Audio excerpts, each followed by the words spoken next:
കയ്യൂക്കിന്റെ ബലത്തിലാണ് മുന്നോട്ട് പോകാൻ ഉദ്ദേശിക്കുന്നതെങ്കിൽ ഞങ്ങൾക്ക് ഒരാളോടൊന്ന് സംസാരിക്കണം. ആരോ ഒരുത്തൻ നിന്റെയൊക്കെ പിന്നിലുണ്ടെന്ന് ഊഹിച്ചിരുന്നു. എവിടെയാവൻ? വിളിക്കാലോ. പക്ഷെ ആ വിശ്വരൂപം കണ്ട് ഞെട്ടരുത്. അതേതാടാ ആ അവതാരം? അവതാരപ്പിറവികളുടെ മുഴുവൻ രൗദ്രഭാവം ആവാഹിച്ച ഈ മൂർത്തിക്ക് ഇപ്പൊ പേര് നരസിംഹം എന്നാണ്. കാണ്.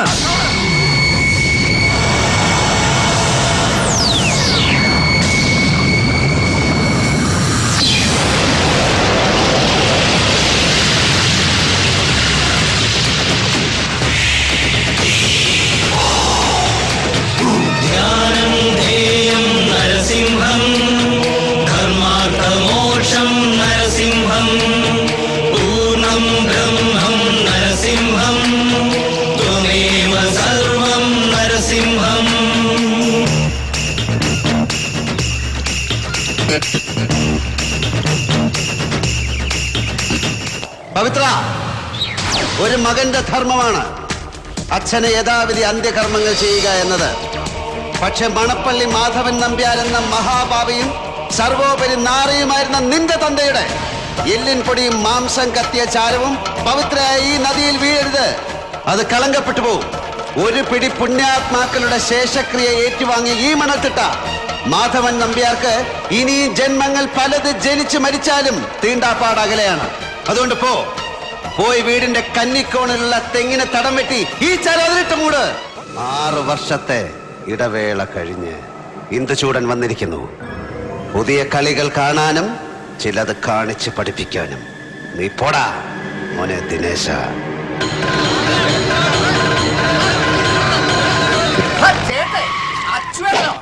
അറിയോ നിനക്കവരെ? കൊലപ്പുള്ളി. എന്ത് ധൈര്യത്തിലാണ് നീ അവന്റെ കൂടെ വണ്ടി കയറി വന്നത്? പെണ്ണ് കാണാൻ വന്ന കൂട്ടര് നിന്നെ അവന്റെ കൂടെ കെട്ടിയെടുക്കുന്നത് കാണാൻ കൂടെ ഉണ്ടായിരിച്ചാൽ എന്താ സംഭവിക്കുമെന്നറിയോ?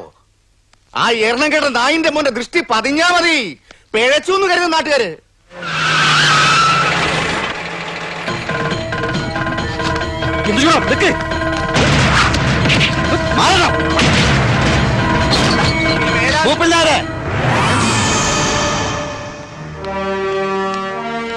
എന്റെ ദൃഷ്ടി പതിഞ്ഞിട്ട് പിഴച്ചുപോയ എത്ര പെണ്ണുങ്ങളുണ്ടോ തന്റെ തറവാട്ടില്?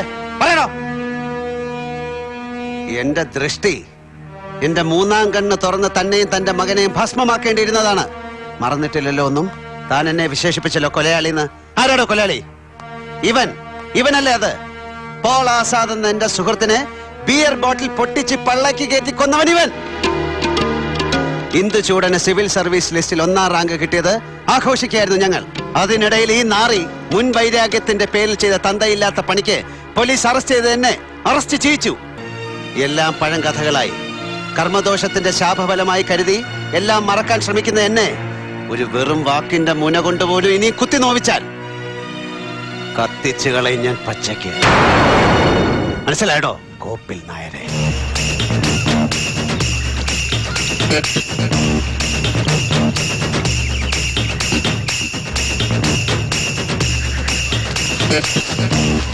ഇയാൾക്ക് എന്നെ കെട്ടാമോ മിസ്റ്റർ ഇന്ദുചൂടൻ? എന്താ? അല്ല, ഈ ജീപ്പ് പെട്രോൾ ആണോ ഡീസൽ ആണോ ചോദിച്ചതാ. ഇതിൽ രണ്ടും പോവും. ഇനി നിന്നെ പഠിപ്പിക്കേണ്ട കോഴ്സ് എന്താണെന്ന് എനിക്കറിയാമടി കുഞ്ചുണ്ണൂലി.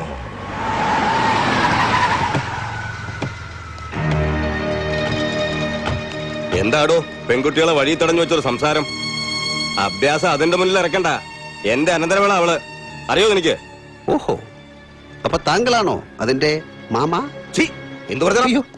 താങ്കളാണോ ആ കുട്ടിയുടെ അമ്മാവൻ? അങ്കിൾ, മാതുലൻ, മാമ എന്നാണ് ഞാൻ ചോദിച്ചത്. ഞങ്ങളൊരു പ്രോബ്ലം ഡിസ്കസ് ചെയ്യുകയായിരുന്നു. എന്താ നിന്റെ പ്രോബ്ലം? ഞാൻ തീർത്തു തരാം. എങ്കിൽ നന്നായി. ഞങ്ങൾ എത്ര ഡിസ്കസ് ചെയ്തിട്ടും കൺഫ്യൂഷൻ തീരുന്നില്ല. ഞങ്ങൾ രണ്ടും കൂടെ ഒന്ന് മുങ്ങി എവിടെയെങ്കിലും പോയി ഒന്ന് ജോളിയാക്കാൻ തീരുമാനിച്ചേ. അതിപ്പോ എവിടെ വേണമെന്നാ? ഊട്ടിയിലോ കൊടൈക്കനാലിലോ പോകാന്ന് പറഞ്ഞപ്പോ ആ കുട്ടിക്ക് നീരിളക്കത്തിന്റെ കംപ്ലൈന്റാ. ക്ലൈമറ്റ് പിടിക്കില്ല. ആ കുട്ടിക്ക് ഇഷ്ടം ഗുരുവായൂരാണത്രേ. അവിടെ ആകുമ്പോ റെയ്ഡ് ഉണ്ടാവില്ലെന്നാ ആ കുട്ടി പറയണേ. ഞാനിപ്പോ ഒരു കാര്യം എന്തായാലും തീരുമാനിച്ചു. എവിടെ പോയാലും അങ്കിളിനെയും കൂട്ടാം. പോലീസുകാർ വല്ലതും വന്നാ പറയാമല്ലോ ആ കുട്ടിയുടെ മാമയാണെന്ന്. ഡേറ്റ് ഫിക്സ് ചെയ്തിട്ട് ഞാൻ അറിയിക്കാം. എന്നാ പോട്ടെ കല്ലട്ടി വാസുദേവ മോനെ.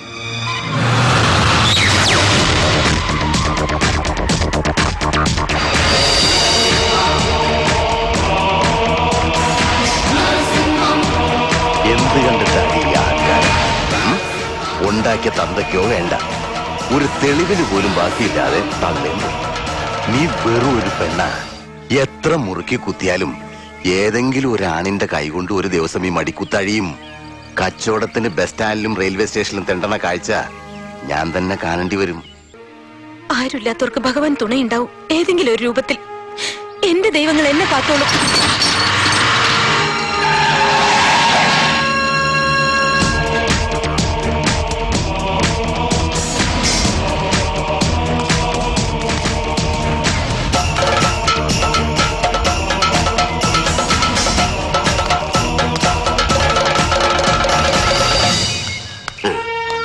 ഇതാരാമോനെ ദിനേശായി എരപ്പാളത്തിലോ കാണിച്ച് നീയാ? ഞാൻ പറഞ്ഞിട്ടാ അവന്മാരിത് ചെയ്തു. ഏത് നായിന്റെ മോൻ പറഞ്ഞിട്ട് ചെയ്തതായാലും വേണ്ടില്ല, ഈ സാധനമൊക്കെ കെട്ടിപ്പൊതിഞ്ഞ് പൂവള്ളിയില് എന്റെ തറവാടാത് അവിടെ എത്തിക്കണം. ഈ പൊട്ടിയും ചളിങ്ങിയതൊക്കെ വിളിട്ടേക്ക്. പകരം പുതിയത് വേണം പൂവള്ളിയിലെത്താൻ. മനസ്സിലായോ? അതിപ്പോ മീൻ കറി വെക്കുന്ന ചട്ടിയായാലും ശരി. കേട്ടാ മോനെ ദിനേശ, അങ്ങനെ ചെയ്യാൻ പറയണം. അല്ലെങ്കിൽ ഞാനങ്ങ് വരും മണപ്പള്ളിക്ക്. അകത്തിരിക്കുന്ന നിന്റെ അച്ഛയും പടിഞ്ഞാറ്റയിൽ അട്ടം നോക്കി കിടക്കുന്ന എന്റെ വല്യമ്മച്ചയെ അടക്കം എടുത്ത് പുറത്തിട്ട് തീയിട്ട് ചുടും ഞാൻ. നീ ആരെ ഈ വീട്ടിൽ നിറക്കി വിട്ടെന്നറിയോ?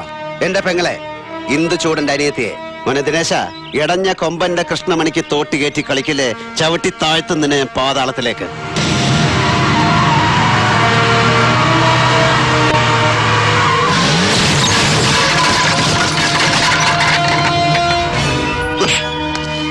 നീ ഒന്ന് തടയാൻ പറ പവിത്ര. ഇതിൽ എത്ര എണ്ണത്തിന് ചങ്കുറപ്പുണ്ടെന്ന് ഞാനൊന്ന് കാണട്ടെ. ചങ്കുറപ്പും എല്ലുറപ്പും നിന്റെ അത്രയും മറ്റൊരുത്തനും വരില്ല.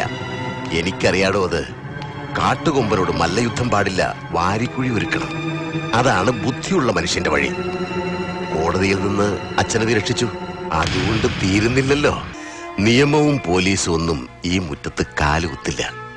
അവർക്ക് വേണ്ടത് ശിക്ഷിക്കാനൊരു പ്രതിയാണെങ്കിൽ ഒന്നിനു പകരം 10 എണ്ണത്തിന് പവിത്രം കൊടുക്കും. കുറ്റമേറ്റു പറഞ്ഞ് ശിക്ഷ വാങ്ങാൻ പവിത്രന്റെ കയ്യിൽ തീറ്റിപ്പോറ്റുന്ന ഡമ്മികൾ ഒരുപാടുണ്ട്.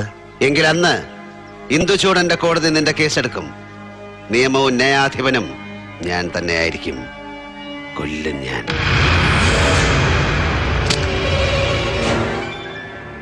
നിന്റെ നെഞ്ചിന്റെ ആഴം ഒന്ന് അളക്കുന്നോ? പോയിന്റ് ബ്ലാങ്കിലാ നിൽപ്പ്.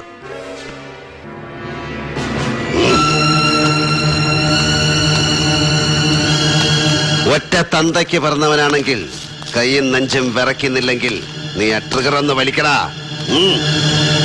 പവിത്ര!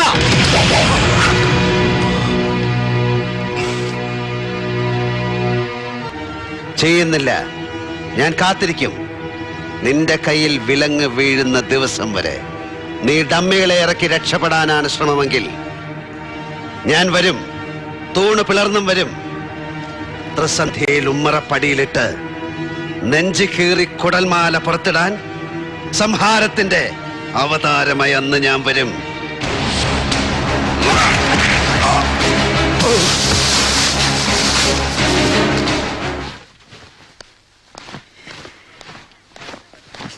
എന്താ അമ്മേ, അച്ഛൻ എന്താ പറയുന്നത്? കള്ളം, ശുദ്ധകള്ളം. മനഃപൂർവ്വം എന്നെ അവമാനിക്കാൻ വേണ്ടി കെട്ടിച്ചമച്ച കഥ. എനിക്കറിയില്ല അവരുടെ ഉദ്ദേശം എന്താണെന്ന്. ആ പറഞ്ഞ സ്ത്രീ അവരൊരു പ്രോസ്റ്റിറ്റ്യൂട്ട് ആയിരുന്നു. എനിക്കൊരു റിലേഷനും ഒന്നും ഉണ്ടായിട്ടില്ല. മകളാണത്രേ. എങ്ങനെ? Just A fabricated scandal. That's enough. എനിക്ക് അച്ഛന്റെ മുഖത്ത് നിന്ന് അത്രയും കേട്ടാ മതി.